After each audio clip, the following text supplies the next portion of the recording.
Hi, I'm Tabi, I'm a Fujifilm user, and this is the Fujifilm all-new GFX 100RF, a medium format compact camera. So this camera is very special because it is one of the largest sensor fixed lens camera that you can get out there while still keeping at the relatively compact size. So a lot of people that do a lot of street photography, they like using a smaller camera, a fixed lens camera at 28mm equivalent in focal length, and then they can just carry around and shoot away. But a lot of the compact camera right now, if you look at like a Q3 or Fuji's own X100VI, they tend to be on a smaller format. So what if we make this type of camera into a larger sensor, and this type of camera fits that needs perfectly because it is using the same sensor they have with the GFX 100S series. So the sensor itself has 100 megapixels. I've been using this camera for the past 3 days, so this is just first impressions on this camera. We will be doing a more in-depth review. Just stay tuned to this channel. So when I first opened up the packaging, I was very amazed by the size of it, because when I think about a medium format camera, I would think about the big ones like the Hasselblad ones or even the GFX 100S ones. Those are the ones that you would need to get a backpack to bring it around. Even if you're thinking about the smallest one you can get right now, like the X2D from Hasselblad or the 50R. Even if I put on the smallest lens they have on the smallest body, which is the 50R with the 50mm prime, you can still see it's significantly bigger and heavier than this setup. So this setup, I would even say it's similar to the X Pro 3. So you can see they're making a medium format camera to the size of an APS-C one, and that is truly amazing. I do think it's amazing they included so much accessories in the packaging. So all the square lens hood, the square cap, the protection filter, and the rope strap, everything is included in the packaging. Even if I take off the adapter and then the filter and all that accessories, you can tell it is a really small camera. This is how big the lens is. So it's not that much longer than an XF 27mm or even the lens on the X100VI. Another thing I quite like about this one is that the lens is 28mm equivalent, so different from the X100VI. It is 35mm equivalent, and a lot of times for street photography, 35 can be a little bit too narrow. So if you want to get close up to the subject and still get a decent amount of background information, the 28mm, sometimes if you really want to get the extra reach, a 60 megapixel sensor is clearly not enough for cropping. That's why the 100 megapixel sensor is so handy. So image quality wise, if anyone's familiar with the GFX series would know they have 16-bit RAW, they have 100 megapixels. If you're shooting stills, it's the perfect camera to go to because you have so much dynamic range to work with. The lens itself, a 35mm f4 lens with a leaf shutter in it.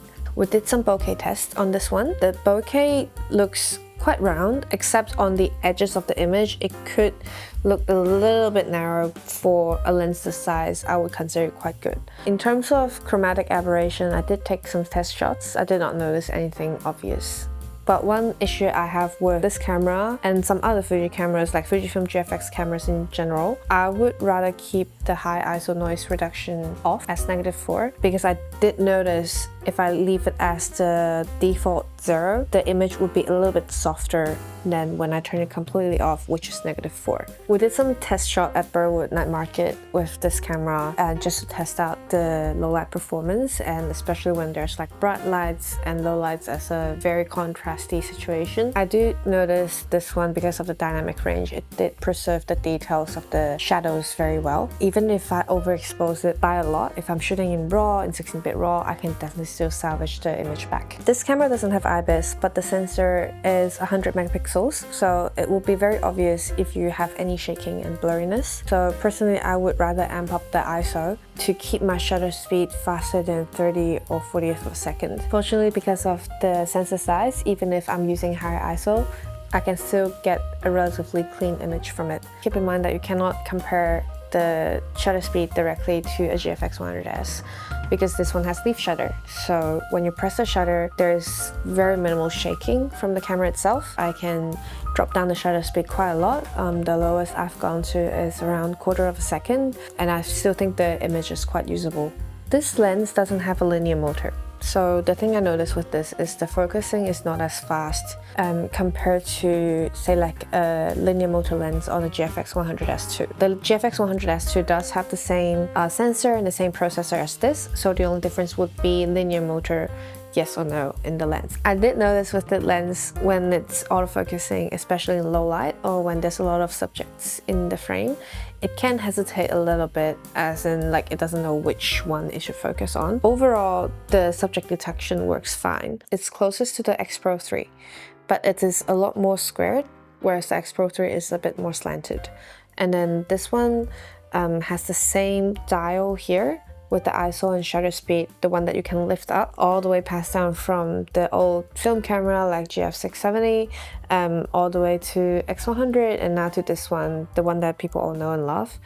It's good they keep this here because I feel like it's so nostalgic to the film cameras.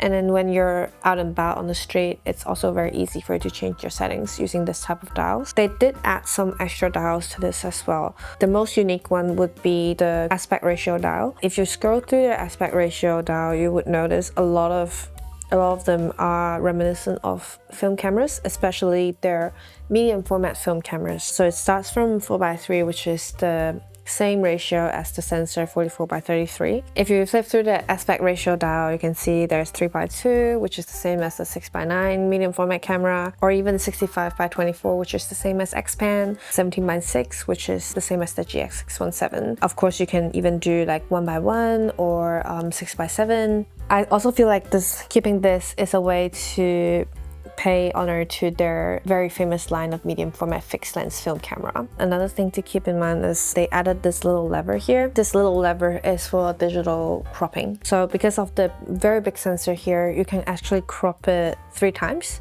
So from 28mm equivalent to 45 to 63 to 80mm equivalent. I definitely feel like even if you crop it all the way into 80mm, it's still a very usable image. Of course, it's going to be a lower megapixel, but it is still more than enough for social media and everything.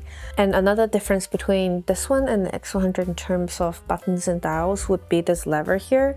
On the X100 this is for ND filter and changing the EVF and OVF. You can pull it right or left, and then when you're pulling it very briefly, it's gonna be one feature, and then if you hold it, it's going to be a different feature, and everything is customizable.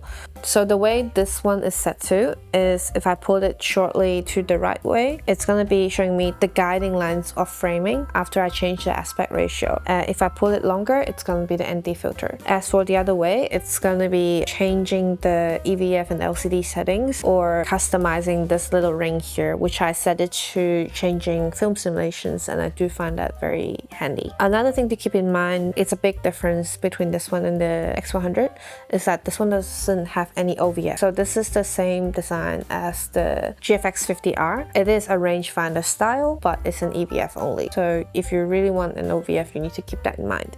Just from using so far, there is one issue I had with this, would be the monitor. I do know they're keeping it 2-way, same as the X100, but I would really hope they make it the same as the GFX 100S series and make it 3-way tilt.